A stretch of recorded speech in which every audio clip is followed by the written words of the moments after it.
ভারত সরকার হঠাৎ করে বাংলাদেশ থেকে 6 ধরনের পণ্য আমদানিতে নিষেধাজ্ঞা জারি করার পর এবার আখাউড়া স্থলবন্দর দিয়ে ভারতে মাছ রপ্তানি বন্ধ রাখলেন বাংলাদেশি ব্যবসায়ীরা। আজ বুধবার সকালের দিকে মাছ রপ্তানি বন্ধ থাকার বিষয়টি নিশ্চিত করেছে মৎস্য রপ্তানিকারক অ্যাসোসিয়েশন সাধারণ সম্পাদক মোহাম্মদ ফারুক মিয়া। এদিকে ভারত সরকার হঠাৎ করে বাংলাদেশ থেকে 6 ধরনের পণ্য আমদানিতে নিষেধাজ্ঞা জারি করায় ব্রাহ্মণবাড়িয়া আখাউড়া স্থলবন্দরের রপ্তানি কার্যক্রমের অচল অবস্থা তৈরি হয়েছে। এই পরিস্থিতিতে ব্যবসায়ীরা রপ্তানি বাণিজ্য রক্ষায় দ্রুত কূটনীতিক সমাধানের দাবি জানিয়েছেন।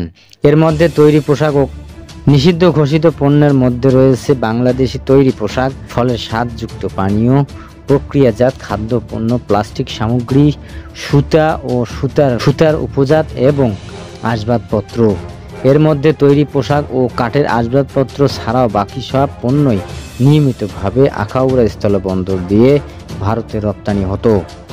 আখাউড়া স্থলবন্দরের সূত্রে জানা গেছে 2023-24 অর্থবছরে এই বন্দর দিয়ে প্রায় 428 কোটি টাকার পণ্য রপ্তানি হয়েছিল। 2024-25 অর্থবছরে চলতি প্রথমার্ধে রপ্তানি হয়েছে 453 কোটি টাকার পণ্য।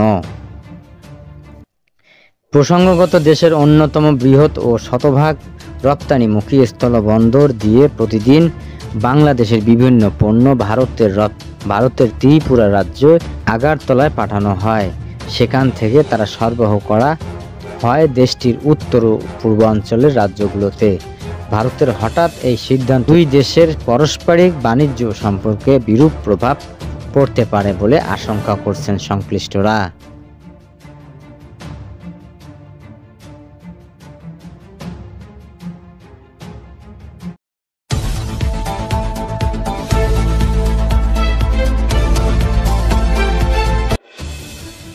জাতীয় ভোক্তা অধিকার সংরক্ষণ অধিদপ্তরের ঢাকা জেলা কার্যালয়ের সহকারী পরিচালক মোহাম্মদ আব্দুল জব্বার মণ্ডলের উপর হামলা একটি ভিডিও সামাজিক যোগাযোগ মাধ্যমে ভাইরাল হয়েছে।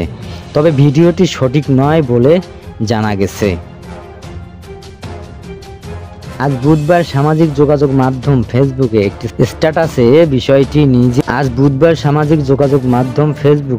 স্ট্যাটাসে বিষয়টি নিজেই নিশ্চিত করেছেন ঢাকা জেলা কার্যালয়ের সরকারি পরিচালক। এতে জব্বার মণ্ডল লিখেছেন, সম্প্রতি সামাজিক যোগাযোগ মাধ্যমে আমার নাম ব্যবহার করে একটি ভিডিও ছড়িয়ে পড়েছে যা অনাকাঙ্ক্ষিত।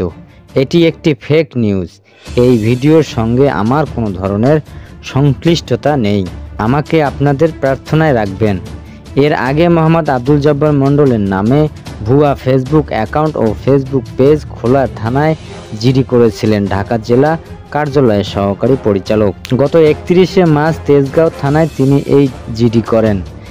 এ সময় ফেসবুকে নিজের আইডিতে এক পোস্টে জব্বার মণ্ডল লেখেন, আমার নাম এবং ছবি ব্যবহার করে কিছু নকল ফেসবুক অ্যাকাউন্ট এবং ফেসবুক পেজ খোলা হয়েছে।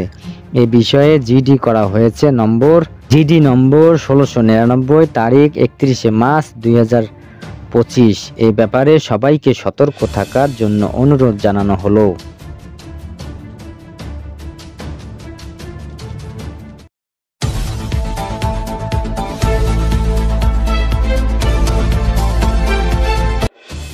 মাগুরায় আলোচিত শিশু আসিয়া ধর্ষণ ও হত্যা মামলার প্রধান আসামি হিটু শেখের ডেথ রেফারেন্স নথি হাইকোর্টে পৌঁছেছে।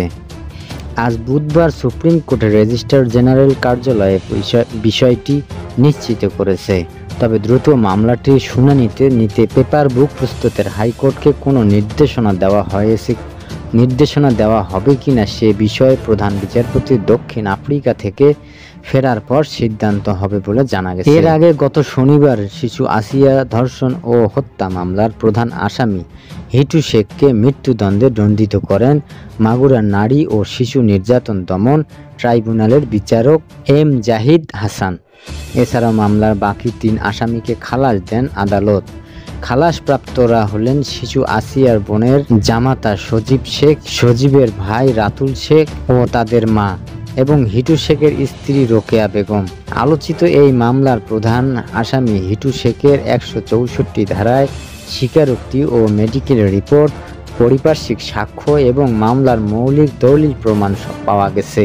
তাই সাক্ষ্য ও প্রমাণাদি ভিত্তিতে প্রধান আসামি হিটু শেখের বিরুদ্ধে শিশু নির্যাতন দমন আইনের ৯ এবং ২ ধারায় মৃত্যুদণ্ডের রায় দেয় আদালত।